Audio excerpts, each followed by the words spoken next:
uJesu Kristu inkosi. Ngiyabingelela. Ngithanda ukubonga amandla kaNkulunkulu. uNkulunkulu azibonakalise kuwo phezu kwempilo kamalume wami.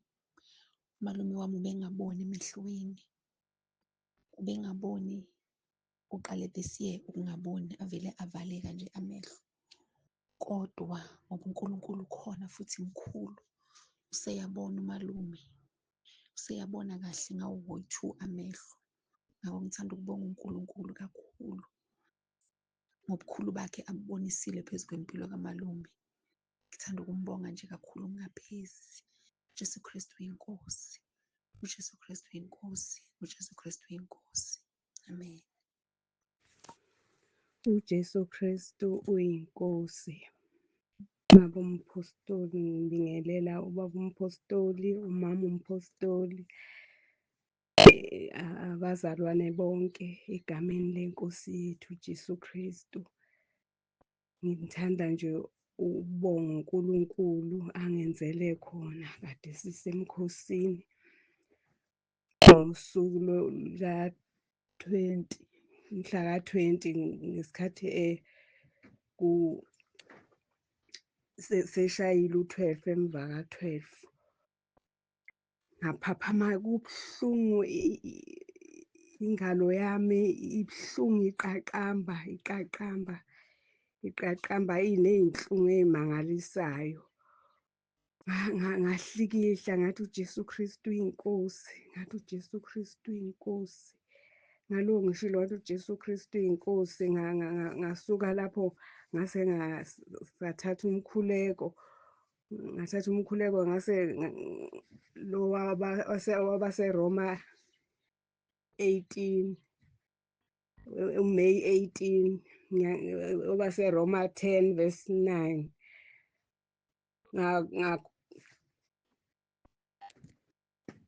Ngawubeka la engalweni kwakubuhlungu konke la, kukhuphuka ngehlombe kuze kube buhlungu la esihlathini.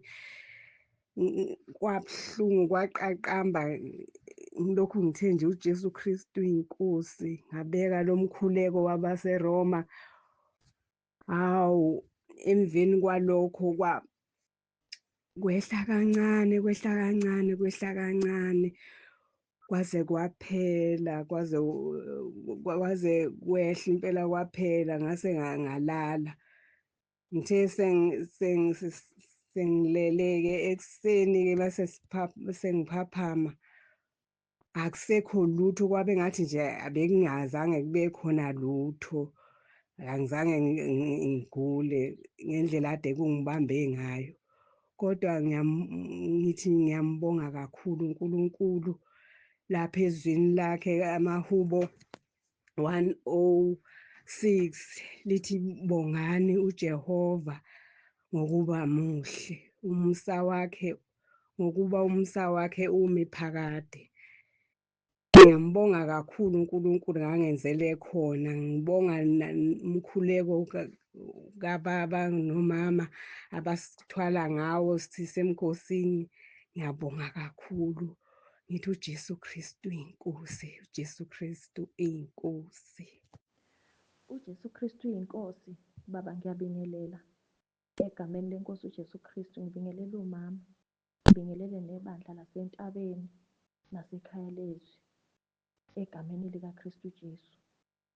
Ngibe nombono namhlanje baba ekuseni, ngifuna ukufakaza ngamandla esivume sithi uJesu Kristu inkosi.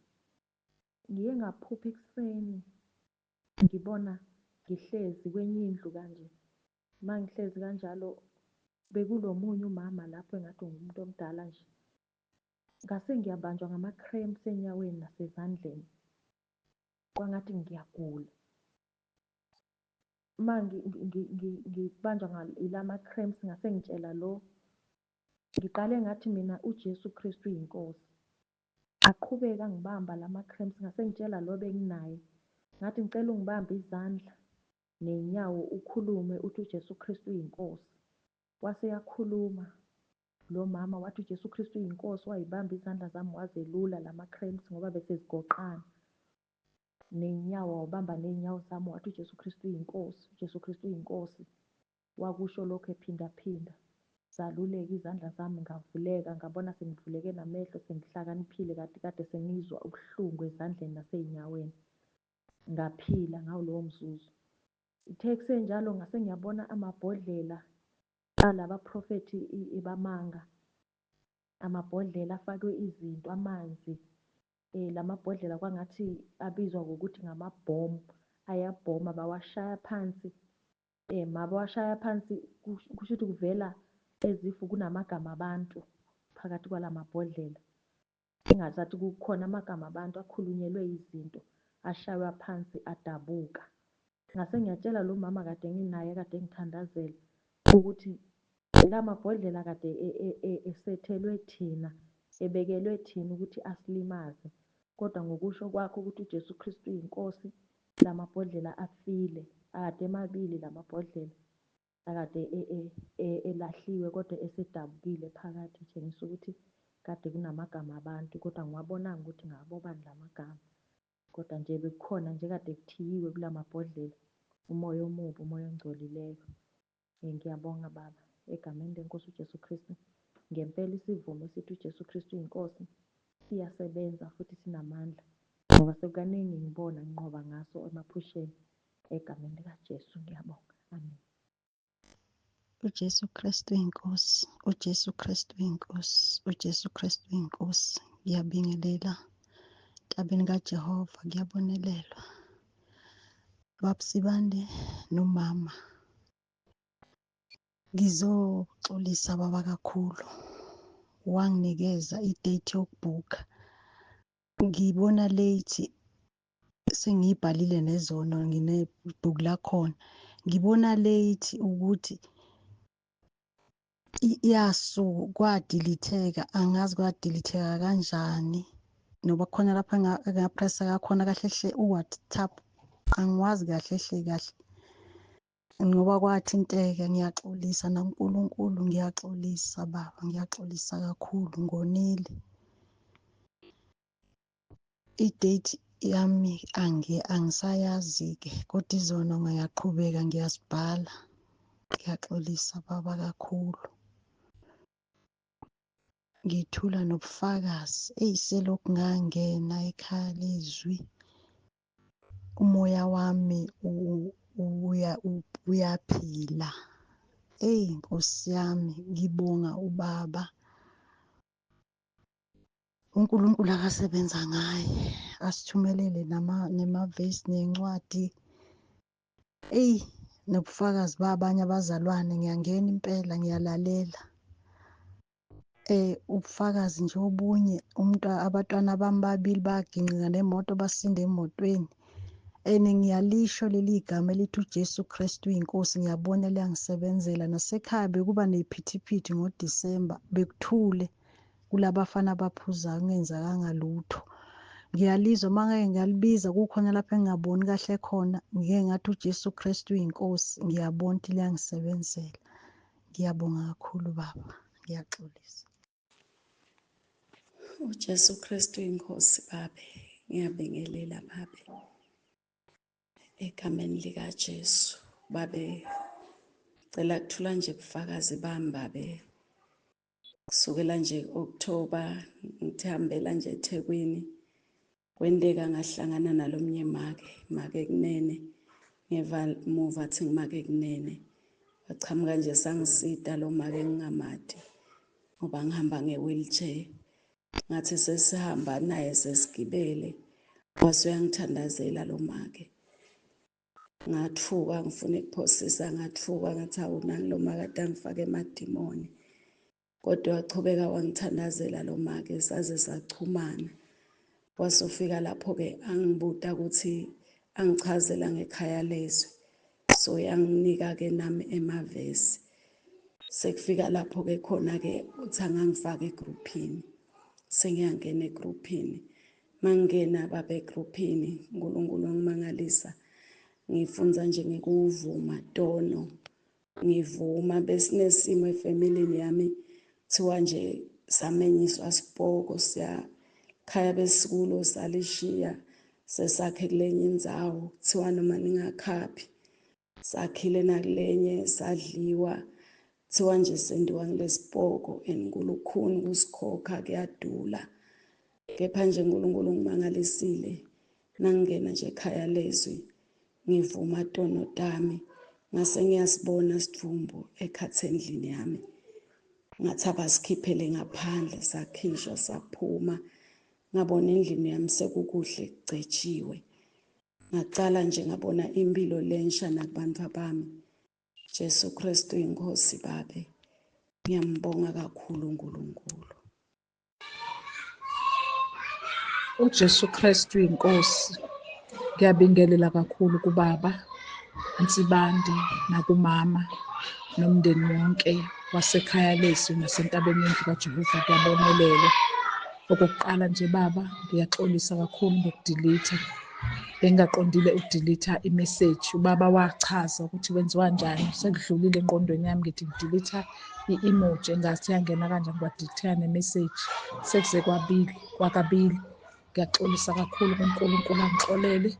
Uyayazi inhliziyo yami ukuthi ibingahlosile ukwenza lokho. Ngiyaxolisa kakhulu nakubaba, ngixolele. Ngiyaxolisa kakhulu baba. Okwesibili, nginobufakazi ngokungena emkhosini ka-21 days. Ngisizakele ngendlela emangalisayo baba. Ngumuntu odla amaphilisi e-BP. Ngumuntu obephila ngamaphilisi nje ey'nhlungu. Uma-ke kwathi nje nganyakaza ngibhokelwe umgogodla, qaqamba amathambo wonke, kuye kufike emadolweni, ngiphile nje ngokugwinya amaphilisi. Kodwa ngokungena emkhosini ka-21 days, baba, ngiyambonga kakhulu uNkulunkulu. Ngigcine ngokudla lawa e-BP, futhi nawo nginezinqumo ukuthi ngokuzayo ngicela uNkulunkulu angisize ngingawathinti, ngingabe ngisawathinti. Ngiyibonile impiliso uNkulunkulu ehle nayo ezakini. Amaphilisi lawa ebengiwadla angizange ngize ngiwathinte ey'nhlungu. Ngavele ngawayithatha ngawabeka laphaya, ngathi ngizodla lawa e-BP ngoba usathane ungisabisa nge-stroke, ungisabisa ngokuthi vele ngishawe inzululwane, ngibe nenzululwane, ngibe nesiyezi. Kodwa ngiyambonga uNkulunkulu kakhulu ungithwalile empilweni yami. Lokhu ngawayeka lokho ngiyongena emkhosini kuze kube namhlanje njengoba su-27 nje, angikaze ngiwathinte awey'nhlungu. Ngizwa futhi umzimba wami uphila ngendlela emangalisayo. Ngiyambonga kakhulu uNkulunkulu. Ngithi uJesu Kristu inkosi, uJesu Kristu inkosi, uJesu Kristu inkosi. Uzongithwala njalo, ngiqhubeke ngifuna ubungcwele kuye, ngiphe ubungcwele, ngiphile impilo ecwengekile yobungcwele. Ngiyambonga kakhulu uNkulunkulu. uJesu Kristu inkosi, uJesu Kristu inkosi, uJesu Kristu inkosi. Amen. uJesu Kristu inkosi, uJesu Kristu inkosi, uJesu Kristu inkosi. Ngiyabingelela ubaba umpostoli nomama umpostoli, ikhaya lezwi nentaba yendlu kaJehova. Kuyabonelela. Ngicela ukuthola ubufakazi ngamandla esivumo esithi uJesu Kristu inkosi. NgoDisemba bekunamaselesele akhala egcekeni ubusuku, umsindo omkhulu, singakwazi ngisho ukulala endlini, singezwa ngisho sikhuluma, nabantwana besaba. Sangazi ukuthi sizokwenzenjani. Silale kulowo msindo. Kuvele ukuthi ngelinye ilanga kufika into ethi angivuke, ngivele ngivuke ngihambe ngivule iwindi. Uma ngiqeda ukuvula iwindi, ngithi uJesu Kristu inkosi, uJesu Kristu inkosi, uJesu Kristu inkosi. Kuthule, kuthi nya. Silale kahle ngalolu suku. Masiphinde futhi silale, babuza ubaba bathi, hayibo, wenzeni amaselesele? Kwavele kwathuleka nje.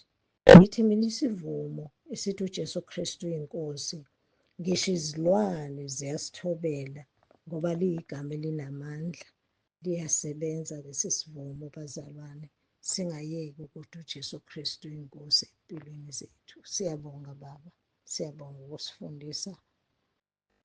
uJesu Kristu uyinkosi baba. Ngiyanibingelela ninomama egameni elihle leNkosi yethu uJesu Kristu, inkosi yethu ephilayo. Ngithi uJesu Kristu uyinkosi.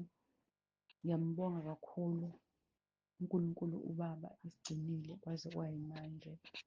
Ngicela ukudlulisa lobu bufakazi baba ubaba mayezokhumbula mhlampe last year ngike ngathola ubufakazi ukuthi umntwana wami ona-10 years wangena umkhosi ka-21 days. Inkosi yamgcina waze wapheleliswa.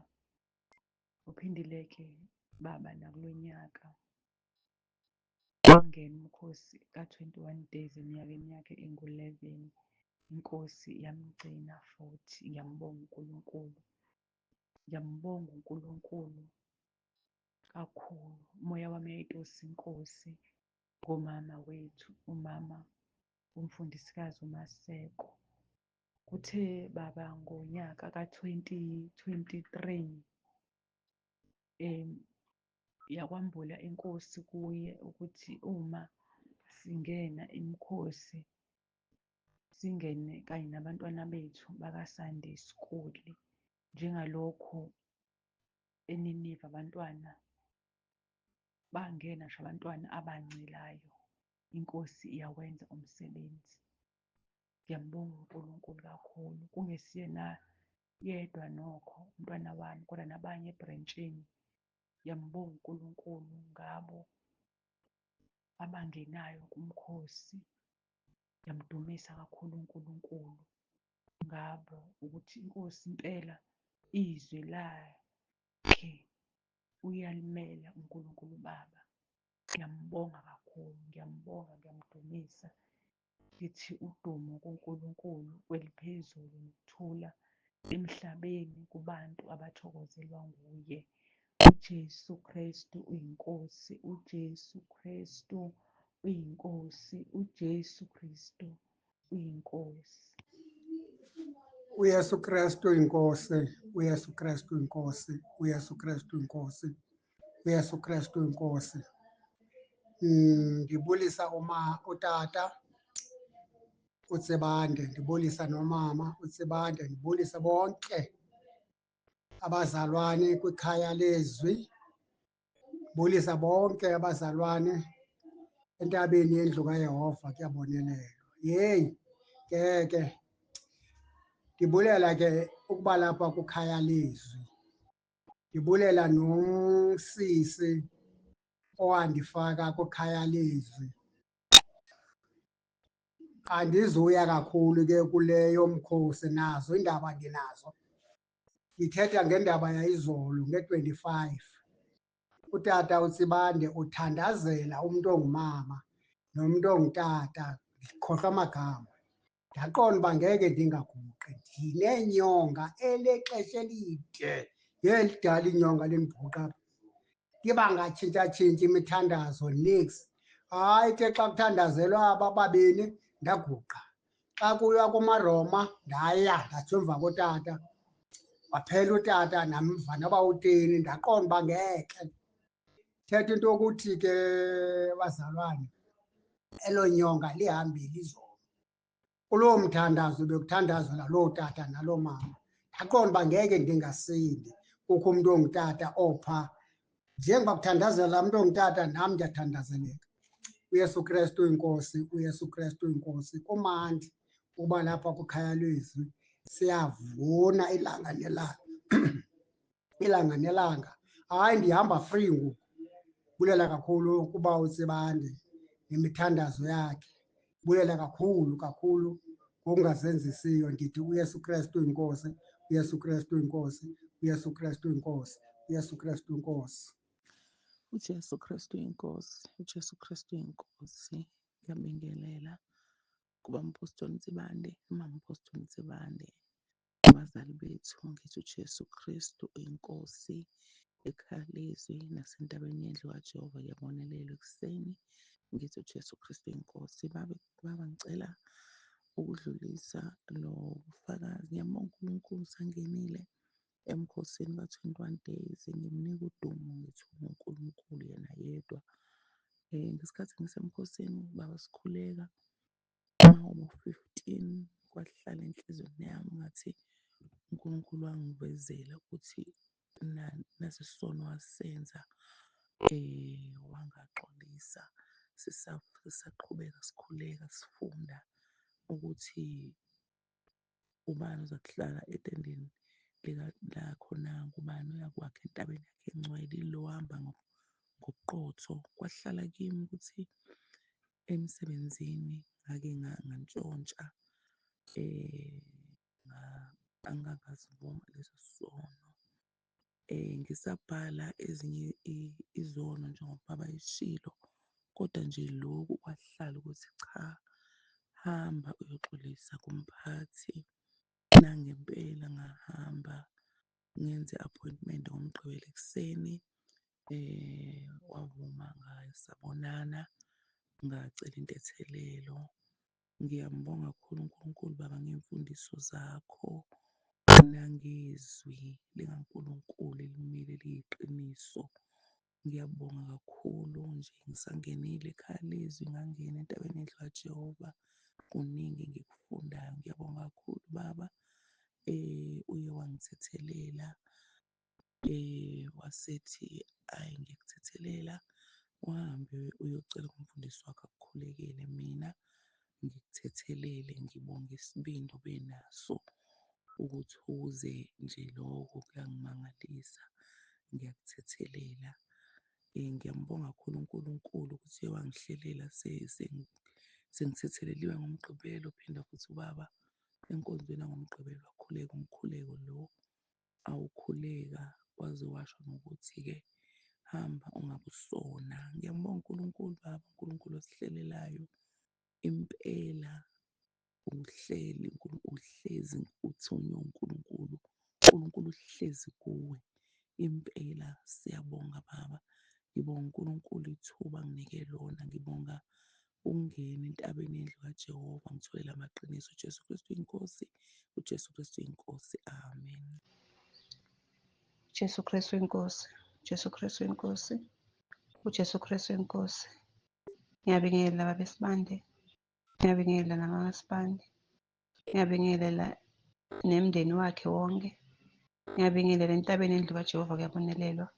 Phinde ngibingelele ekhaya lezwi. Bangcwele ngiyambonga kakhulu uNkulunkulu, ube muhle empilweni yami.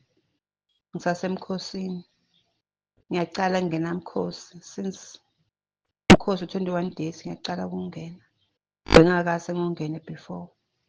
Sengikhule ngingaka ngiyacala ukungena mkhosi 21 days. Ngiyambonga kakhulu uNkulunkulu, ube muhle empilweni yami. Kuthi ngisasemkhosini nginenkinga yesifuba, benginenkinga yesifuba. Bengivaleka, bengisinasifuba nasengicalile. Nginatha iMed Lemon or ngisebenzise le spray because ngivaleka ngivaleka totally. Kuthe nge-9 January, it was Friday. Bengisengihamba ngekhaya, bese ngitoshayisa emsebenzini. Sengihamba ngekhaya. Ngisebhansini ngeva ukuthi ngathi siyangicindezela lesifuba. Ngamtshela Sathane, ngathi Sathane awunamandla, awunasabelo this time. Mina ngiwaNkulunkulu. Ngahamba uma ngifika endlini ngafika ngathandaza abangcwele. Ngathi uJesu Kristu uyinkosi, uJesu Kristu uyinkosi, uJesu Kristu uyinkosi. And then ngathandaza. After lapho ngavula kwaba seRoma 10 verse 9. Ngamfunza ngayehla naye. Ngamfunza. Kwathi ngilale phansi, ngalala on the floor. Ngalala and then ngalala ngathi 2 minutes. After lapho and then ngavuka. Uma ngivuka ngeva isifuba sesishaya ngimoya kanti bengiphefumula bese ngeva lo moya wami ngathi uyaphela. Ngithe nethi mangivuka ngeva isifuba sekushaya umoya. Ngithanda ukumbonga kakhulu uNkulunkulu. Ngithanda ukumbonga kakhulu babesibande namasibande. Umsebenzi lo uNkulunkulu anithume wona. Lo muhle kangaka ukuthi imisela lokungaka. Ngiyasifundisa athi imfundiso ngiyasifundisa. Naloku ukuthi umuntu nangabe bangakwazi ukuthandaza. Uyalivula iBhayibheli akusisona ukuthi uthandaze ubuka. Ukhothe lapha eBhayibhelini kunginika amandla kakhulu lokho. Kuyanginika kakhulu, kuyangigcwalisela. Ungigcwalisela nje kuphila. Sengithi uJesu Kristu inkosi, Jesu Kristu inkosi. Ngokuthi isikhathi sincane. uJesu Kristu inkosi, uJesu Kristu inkosi, uJesu Kristu inkosi. uJesu Kristu inkosi, uJesu Kristu inkosi, uJesu Kristu inkosi. Ndiyabulisa Baba egameni likaJesu. waseNazaretha, ndibulise umama uNtsibande, ndibulise ifemeli yonke, ndibulise ekhaya lizwi, ndibulise entabeni kaJehova kuyabonelelwa ngegama likaYesu waseNazaretha. Ndinobufakazi tata. Ndasindiswa ndingumntu othwetyulwayo. Kanti uThixo wafika ndazamkelela uYesu ndilele ebhedini. Sobe ndizomkelela uYesu ngokwenza amafutshane. Ndiye ndahamba ndadibana nale gruphu, ndovuma izono, ndawabona amandla kaThixo, ndatsho ndanegunya kwizinto ezingasaphiliyo. Ngokwenza amafutshane ndazibhala izono. After ndizibhala izono ndazibona ndizoyisa kwelikamoya. Baba, ngoku wamanevela umyenam wasweleka, manevela eli dimoni sisilwa, uvelile izolo elinye ephupheni. Eyona nto ingumqoba ndiza nayo ebantwini, uthe before silwe wathi ningayeki ukuthandaza, wathi ukuthandaza ningayeki, emva koko yaqala impi, ndamohlula. uJesu Kristu inkosi, uJesu Kristu inkosi. Ndiyabulela baba egameni likaYesu, amen. uJesu Kristu inkosi baba, ngiyabingelela ngithi uJesu Kristu inkosi, ngibingelela nomama ngithi uJesu Kristu inkosi, ngibingelela ekhaya lezwi nakentabeni endlu kaJehova kuyabonelelwa ngithi uJesu Kristu inkosi. Baba, ngiletha ubufakazi, ngizobonga amandla kaNkulunkulu ngawe baba, ngokuthi nje uNkulunkulu angihlanganise nawe, angihlanganise nekhaya lezwi. Ngibonge kakhulu nomalumekazi owangifaka entabeni yendlu kaJehova kuyabonelelwa. Kuthe izolo baba, njengomgqibelo wawukhuleka enkonzweni, wabe sewakhulekela nabantu abacabile, abagcatshwa. Kuthe izolo nje sihleli sisalindele inkonzo ukuthi simamele inkonzo, abantwana-ke bahleli-ke la, azothi omunye umntwana komnye, yebo engathi ucatshiwe nje, hhayi ngimamele uba uzaphendula athini. Athena ewe ngicatshiwe. Hhayi bese ngiyambiza ngithi mnizala eze, ngimbuze ucatshwe ubani? Ngathi ngicatshwe u-Anti Olindiwe. Shothi u-Anti Olindiwe kube vakatshe kubo ngoDisemba. Athi ngicatshwe u-Anti Olindiwe. Ngithi nayi anike nimbheke. Hhayi ngenyani bambheka phamsi isikipha bambheka, ngenyani ucatshiwe. Ngithi awu ngiyambonga uNkulunkulu. Ngibese ngimvulele lo mkhuleko futhi ubaba ebewukhuleka. Ngithi izani sikhulekeni, asikhulekeni, ngempela beze sikhuleke, naye akhuleke lo mkhuleko wangomgqibelo. Ngimbonge kakhulu uNkulunkulu, ngithi ngiyambonga kakhulu uNkulunkulu ngokuzambula kumina, ukuthi angambulele ukuthi nginomntwana ogcatshiwe. Ngiyambonga kakhulu uNkulunkulu baba ngawe, ngiyambonga ngale ndlela emangalisayo, ngiyambonga baba. Ngabe sengabatshena-ke kubo ukuthi bangaphinde nje benze into ngaphandle kokuthi bangazise, bangake baphinde. Ngabatshena ukuthi thina la ekhaya sesisindisiwe, sesiphumile entweni zakezweni. Cela nje bangaphinde nje benze into ngaphandle kwemvume yami. Nebezakwenza into babacela batshene mina, bangitshene ukuthi umntwana sicabanga ukumenza ukuthi kube kumina uba ngiyavuma noma cha. Iyangiphatha kabi kabuhlungu kakhulu loo nto baba, kodwa ngiyambonga uNkulunkulu ngamandla akhe okuthi aziveze kuwena, azibonakalise kuwena. Ngiyambonga kakhulu uNkulunkulu baba, ngiyabonga. Ngithi uJesu Kristu inkosi, uJesu Kristu inkosi, uJesu Kristu inkosi, amen. uJesu Kristu inkosi. Ngiyabingelela kubaba nomama ngesivumo esithi uJesu Kristu inkosi. Siyambonga uNkulunkulu ubaba osigcinile saze safika nakulonyaka omusha. Ngiyabonga ngiphezi ukuba sekhaya lezwi kungenzele nje into ezinkulu kabi, ukuhlukana namaphilisi amahlala khona. Ngiyambonga kakhulu uNkulunkulu ngani baba, ezeluleko nezifundiso nezintshumayelo enisinika zona, size sikwazi nokuba nesibindi sokuyeka amaphilisi. Ngasithatha isinqumo ngo-2024 November ukuthi angiqali kwakuqala ukuthi ngifake amaphilisi amahlala khona. kuthe makufika uNovember 2025 ngathi ngawuqeda unyaka uNkulunkulu lokho ungithwele ayikho into engihluphayo konke lokho kwakusatshiswa ngakho ukuthi nje uma uke waligeja kuyoba nokuthi stroke kanjani. Hey, ngiyambonga uNkulunkulu ngesibindi engasithola kubaba ngakwazi ukuthi ngingene ngithi nje ngiyawayeka. Unyaka wami wokuqala odlule u-2025 ukuthi ngingene nami emkhosini ka-21 days ngangiqala. Kuningi ngikuthole ekhaya lezwi bengenza u-6 to 6 njengomuntu osebenzayo ngithi ngifastile.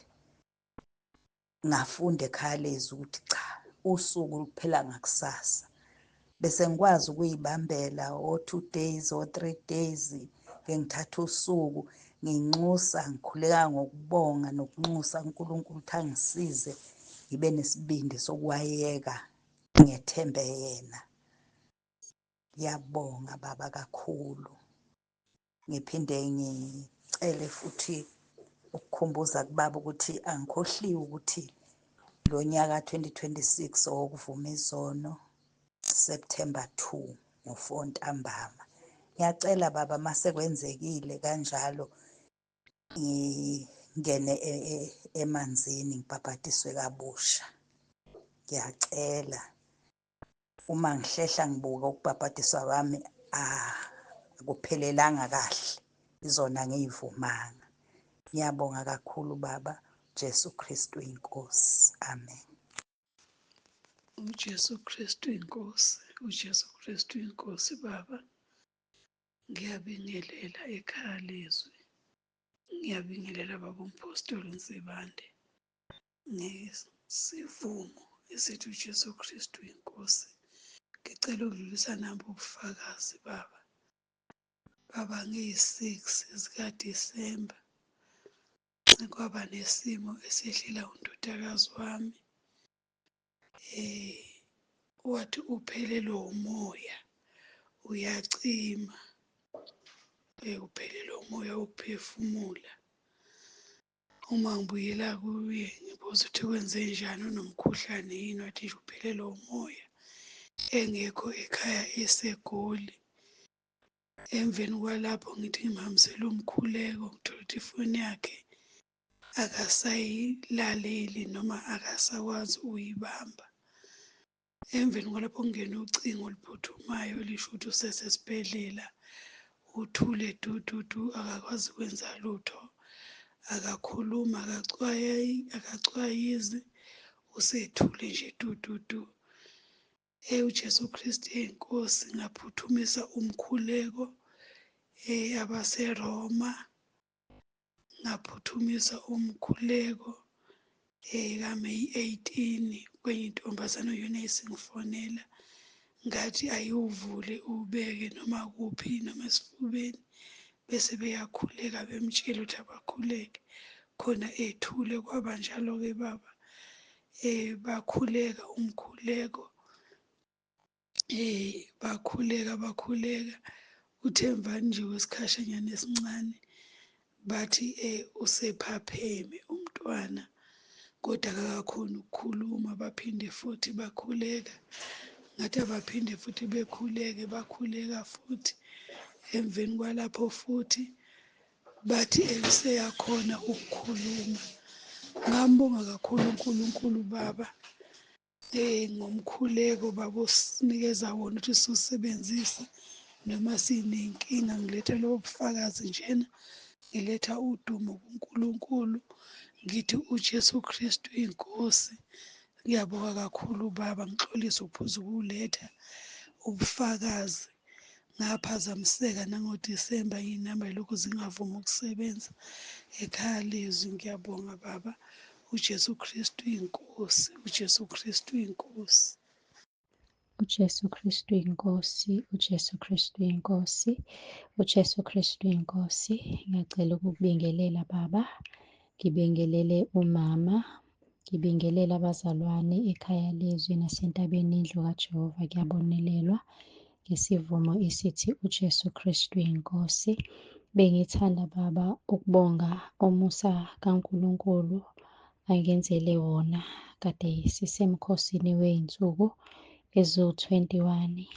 Kuke kwaba khona usuku la ngaba nokuphazamiseka khona.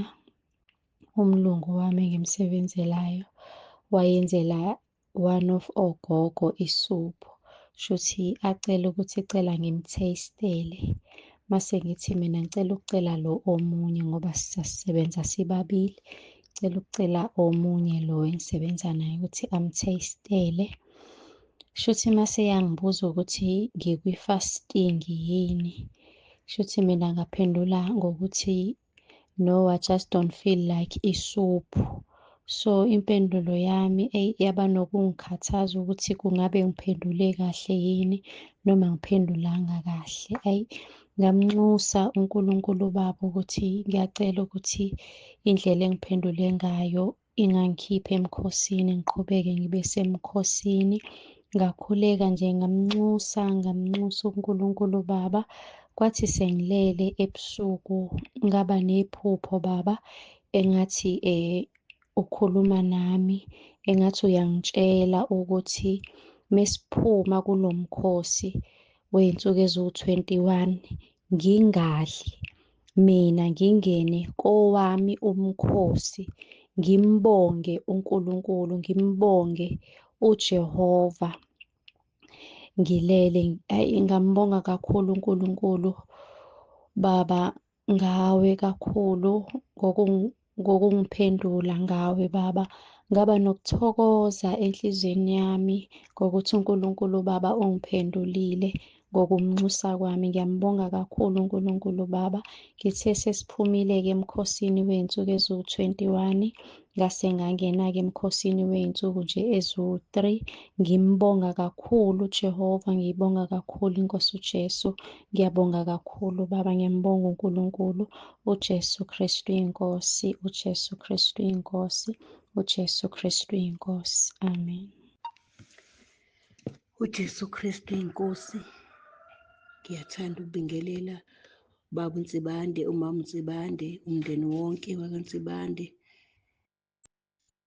abazalwane baseKhalezwi, abazalwane bonke basentabeni yendlu kaJehova. Ngiyabonelelwa uJesu Kristu inkosi. Ngiyathanda ukubonga, ngithanda ukudlulisa lobo bufakazi Baba, noma sebunesikhashana benzekile, ngoba ngikhuluma ngobufakazi obenzeke last year, kodwa ngo-October, November, December. Ngiyabonga uJesu engenzela umusa Baba, wasindisa umntwana wami engozini yemoto. Kusathiwa nje kwenzeka ingozi ngamemeza kakhulu ngathi uJesu Kristu inkosi. Ababehamba naye umntwana ngaleyo moto wathulela khona lapho. Owami ngamfica nje ehuzukile, imoto kade irola nabo. Waphuma Baba, kwangakholakala ngathi uJesu Kristu inkosi. Endaweni lapho kwakwenzeke khona ngangimemeza, ngimemeza uJesu Kristu inkosi. Waphinda futhi ngoDisemba washawa abantu, wafika le ekhaya wangqongqoza. Uba ngithi ngiyamvulela iminyango selele phansi, waquleka lapho. Ngamdonsa samfaka endlini. Uma ngifika endlini ngavula umkhuleko wa-May 18, ngamlalelisa wona endlebeni yakhe. Waphaphama Baba. Ephaphamweni kwakhe lapho waphaphama usezichamele, kade equlekile. Ngamlalisa nje lo mkhuleko ngithe uJesu Kristu inkosi. Ngizophakamisa amandla kaNkulunkulu. Thanda ukubonga ngezwi lenkosi lapha amaHubo 103 ivesi 2. Lapho ethi khona kuvesi 2, mbonga uJehova mphefumulo wami, ungakhohlwa imisebenzi yonke yakhe yomusa. Ngibonga ngalelo lizwi Baba. Ngiyabonga uNkulunkulu nje akubusise. Siyabonga ngoJesu Kristu inkosi. Siyanqoba ngomkhuleko wa-May 18, siyanqoba ngomkhuleko wamaRoma 10 verse 9, siyanqoba. Sekukuningi Baba, kuningi uNkulunkulu engenzela. Singithi angidlulisele bobufakazi enhlizweni yami nje. Ngiyafisa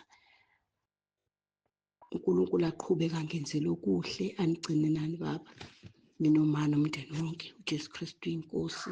Ngiyabonga. uJesu Kristu uyinkosi, uJesu Kristu inkosi, uJesu Kristu inkosi, Ngiyabingelela kumgcwetshi wenkosi Bampostoli Ntsibande. Ngiyabingelela kuMampostoli Ntsibande. Ngegama elihle elinamandla lenkosi Jesu Kristu waseNazaretha. Ngiyambonga uNkulunkulu bathandekayo, Jesu Kristu inkosi. Nginezinyanga cishe eziyi-6 nginenkinga yefoni, kodwa iy'nkonzo ngizilalela ingasebenzi, ngakazi ku-WhatsApp, kodwa ngiyambonga uNkulunkulu ayikho inkonzo engiphuthele zonke. Ngithanda ukubonga uNkulunkulu nokuthi selokhu ngabuya esibhedlele bese kuwumkhosi wesibili lo engungenile lo we-21 days. Ngibonga uNkulunkulu ukuthi ngiye check-upini ngeyi-19 semkhosini, akubanga nangxaki, abodokotela bashongo lutho, abazange babone nalutho nokuthi angidli. Ngibonga uNkulunkulu bathandekayo, ngiyathemba naleso skene bengiye kuso akukho abazokubona okuzohlupha ukuthi ngize ngithiwe ngiyagula ngiphuze i-treatment. Ngibonga uNkulunkulu nje kakhulu kuko konke, ngithi uJesu Kristu inkosi. Ney'nkonzo zonke ngiyazibonga, ziyangivuselela zonke. Ney'nkonzo zangoLosini umama uyazivuselela kakhulu. Siyambonga uNkulunkulu ngani bangcwele.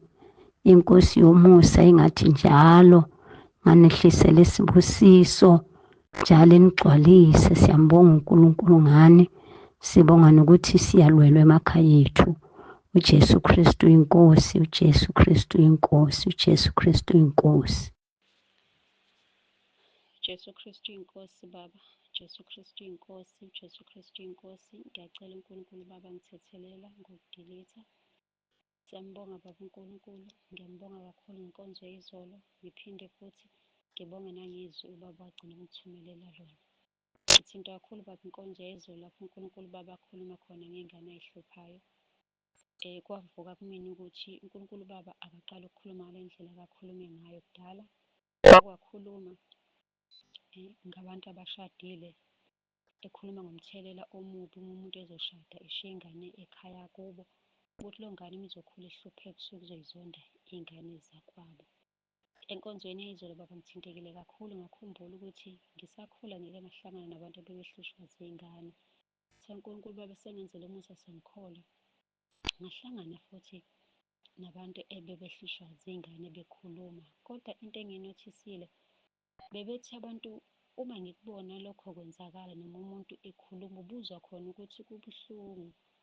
Kodwa into engiyinothise kakhulu ukuthi uma uzwa umuntu ekhuluma noma ubona into eyenzeka, akufani nalapho isuke siyenzakala khona kuwe.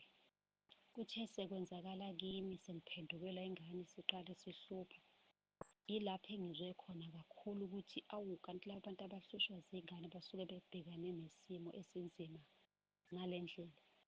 Kodwa ngiye ngithi ngiyambonga uNkulunkulu ngoba lesi simo singifice sengikholwa, ngoba ngempela ngazi ukuthi ukuba kuthiwa bengingakholwa bengiyokwenze njani. Ngibona izinto ingane ebizenza, ikakhulu kimi bekunomehluko omkhulu ngoba angikhulisanga, yakhulela ekhaya kubo. Ngahlukana nayo mhlasimbe engakahlanganisi ngisho 3 years. Yakhuliswa ukhokho, ukhokho uma eshona yakhuliswa ugogo. Ifundiswe kubo konke. Uma sihlangana besihlangana isikhathi esincane uma uvala iy'kole, iphinde futhi ibuyele kubo. Engibonile ukuthi kuwumthelela omubi kakhulu ukuthi ingane ungayikhuliseli yona. Uthi lapho uqala uthi uyafundisa, ubone ukuthi isifunde izinto eziningi, sekunzima futhi ukuthi ishintshe kuzona. Engigcine nami sengisho ukuthi sengithemba uNkulunkulu, sekuyoba ukusebenza kukaNkulunkulu kukho konke. Ngiyambonga kakhulu uNkulunkulu ukuthi izimo ezisificayo uma zisifica sesikholwa, uNkulunkulu uyasipha amandla okuma. Jesu Kristu inkosi. Ngiyabonga. Jesu Kristu uyinkosi Baba. Ngizwa nje izwi likhulumayo ukuthi konakele kanjena emhlabeni ngoba umongameli abasiphethe asibakhulekisi nabo futhi abamfuna uNkulunkulu ney'nduna. Bese ngibona ingalo yengane esemgqonyeni elahliwe inyakaza. Mangisabuka nje kanjalo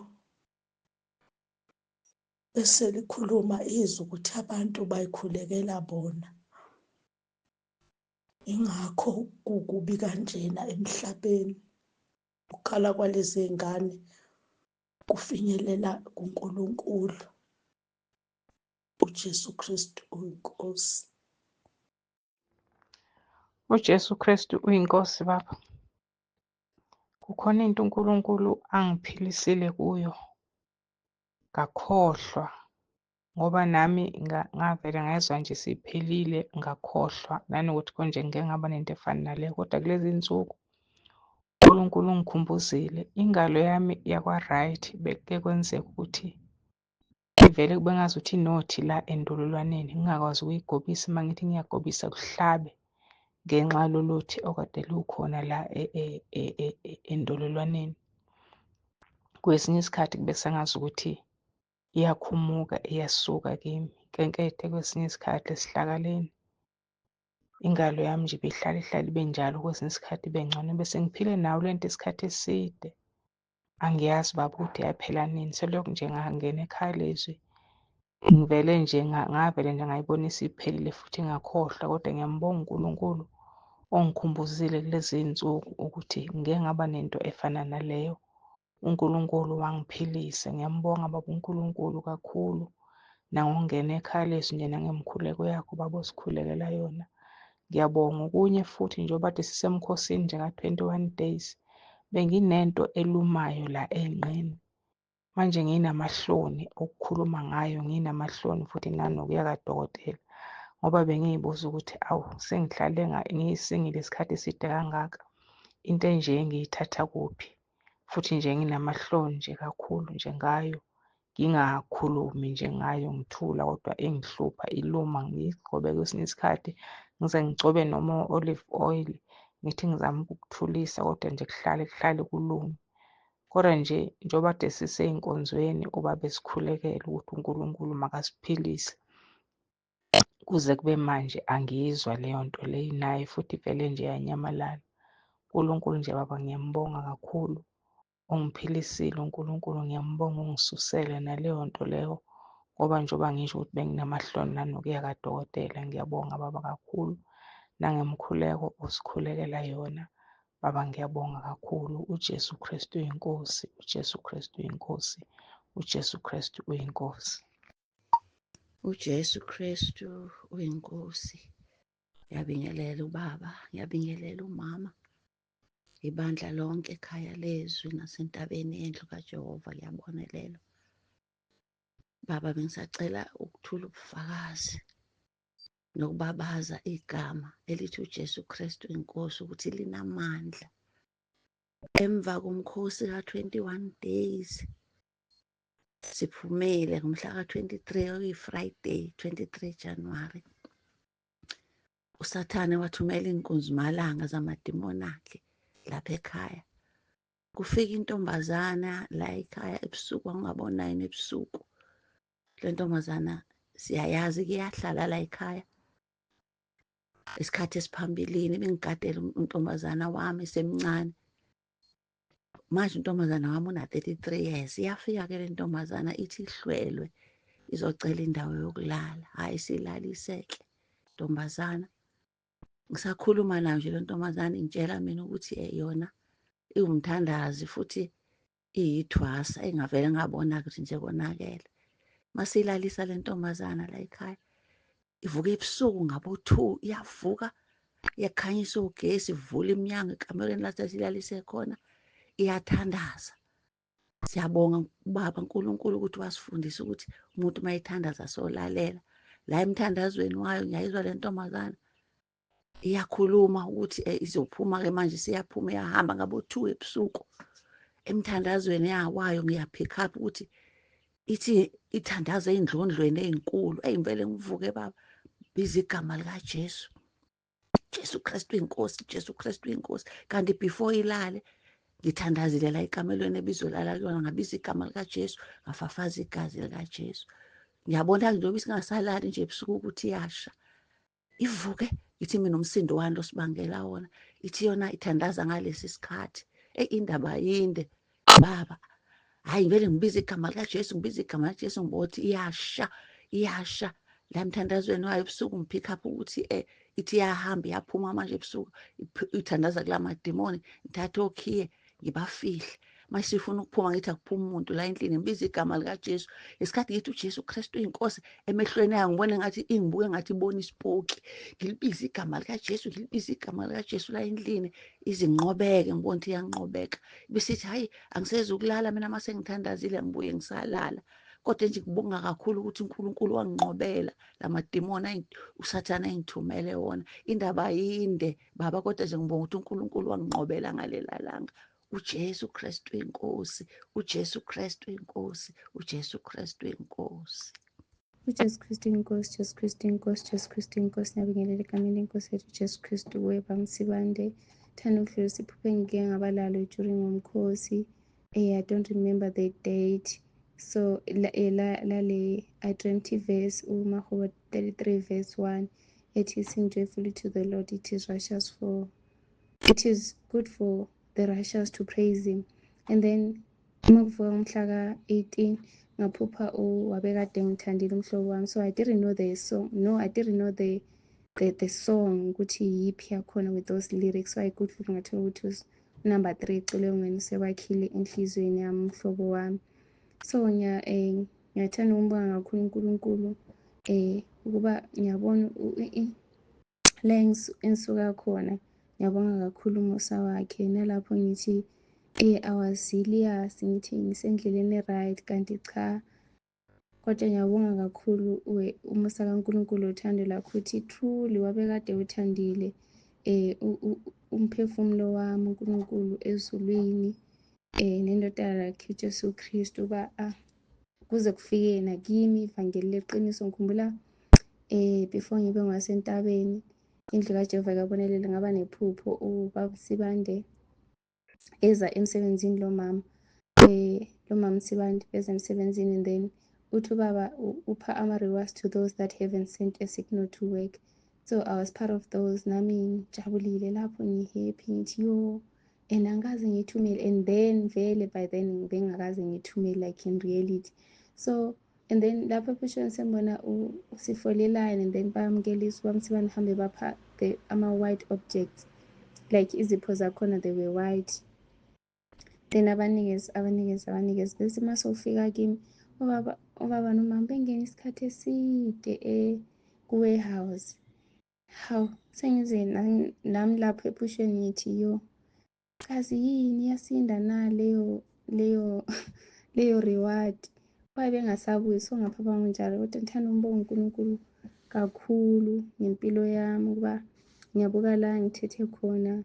Ngiyabona ukuthi inkosi ingenzele umusa kakhulu empilweni yami kuba it is good ukuba to be zealous njengoPaul mayechaza ukuthi he was zealous more than his age mate, kodwa he was zealous entweni wrong until athola ivangeli. So thanda ukubona nami ukuthi inkosi ingenzele umusa kakhulu yahola wabekade uthandile umphefumulo wami. Ngithanda ukubonga uNkulunkulu ngalokho. uJesu Kristu inkosi. Ngiyabonga. uJesu Kristu uyinkosi, uJesu Kristu uyinkosi, uJesu Kristu uyinkosi.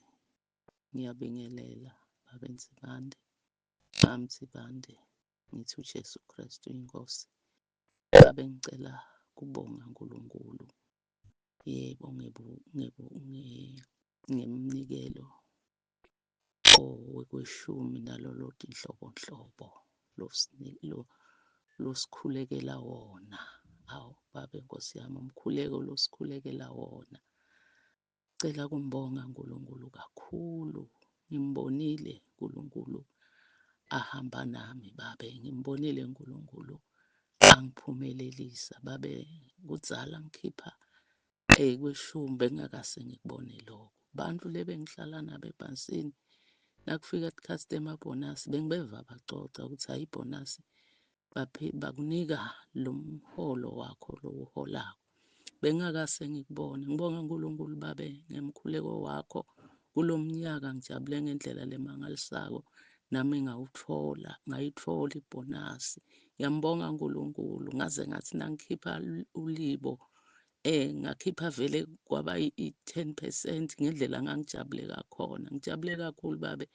Ngiyambonga uNkulunkulu logibele kuwe akagcine akakufihle entendeni yesandla sakhe baba. Uchubeke usifundzise sifunza likhulu. Kuneminyaka leminingi kakhulu babe ngikukhipha kweshumi kodwa angase ngikubone kujabula lokho. Ngiyambonga kakhulu uNkulunkulu uJesu Kristu inkosi.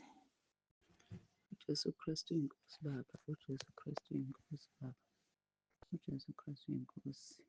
Ngidlulisa ukuzoba umfakazi uNkulunkulu angenzele khona ukungena entabeni likaJehova kuyabonelelwa. Ngibonga kakhulu baba uNkulunkulu uJehova angenzele khona lezi zinsuku. Mhla ka-2 January ngingene entabeni likaJehova kwakuDisemba sesengifaka. Ngambonga uNkulunkulu ngibuseka kakhulu ngamazwi nokufuna iy'mfundiso engiy'thola kule lizwi. Ngiyambonga uNkulunkulu angenzele khona ngidlulisela ubufakazi. uJesu Kristu inkosi. Ngey-2 ngiqale umntanami engifonela ethi ufuna ukuqala indlu mhla ka-2. Wathi mekufona kade uvele sekufika nomuntu ozomeja indawo lapho kuzobakhiwa khona. uJesu Kristu inkosi. Yaqala mhla ka-2 baba. Angikholwanga into eyenzeke kimi ngendlela uNkulunkulu okwenze kimi. Ngijwayele ukukhuleka ngabaseRoma 10:9. Ungisebenzele kakhulu baba. uJesu Kristu inkosi. Mhla ka-2 yaqala day 15 yayiphela. Kade ngitshela usisi nje ngitshela ubufakazi usethi angikhulume ngapha ngibonga uNkulunkulu baba. uJehova Kristu ungenzele okuhle kodwa. Ngiyambonga kakhulu ngathi ngaqhubeka njalo engikhosele engiphe namandla ukuthi ngikwazi njalo ukulalela izwi. Manje angisalali ngingalalelile imikhuleko noma yamazwi asuke efakwe entabeni yendlu kaJehova usuku nosuku ayangibusisa ayangivuselela. uJesu Kristu inkosi baba. Ngibonga kakhulu uNkulunkulu angenzele khona kulo nyaka oqala nokungena kwi-fasting. Ngibonga uNkulunkulu egameni likaJesu. uJesu Kristu inkosi. Amen.